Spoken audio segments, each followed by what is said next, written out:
Donc, en grammaire.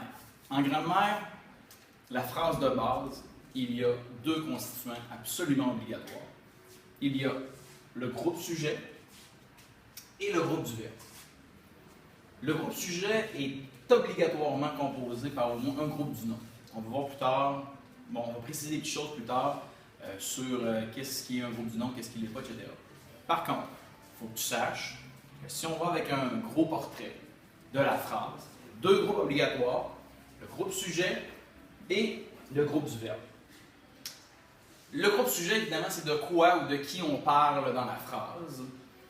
Et le groupe du verbe, c'est qu'est-ce qui arrive avec ce groupe du sujet-là? Quel impact il y a dans la phrase, dans le message, ce groupe sujet-là? Donc, qui est-ce qui a fait le groupe sujet? Qui est-ce qui arrive au groupe sujet?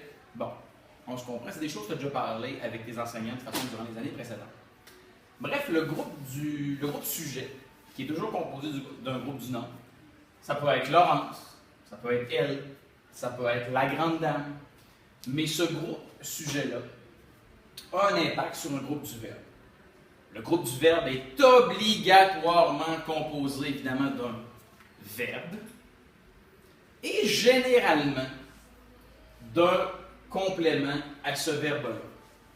Ce complément-là pourra être direct, indirect, on en reparlera plus tard.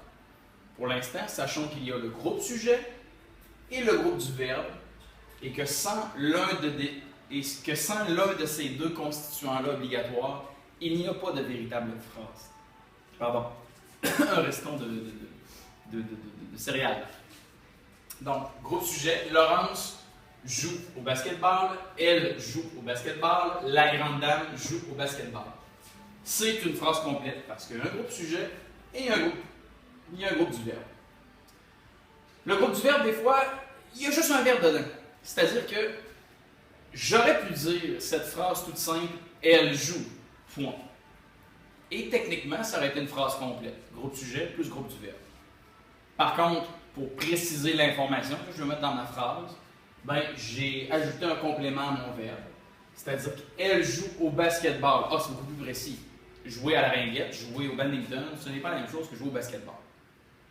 Le petit défi que je te donne pour demain matin, c'est d'arriver en classe dans notre magnifique deuxième maison et de me dire les groupes sujets qui sont là, les trois groupes sujets qui sont là, sont composés de quelle classe de mots?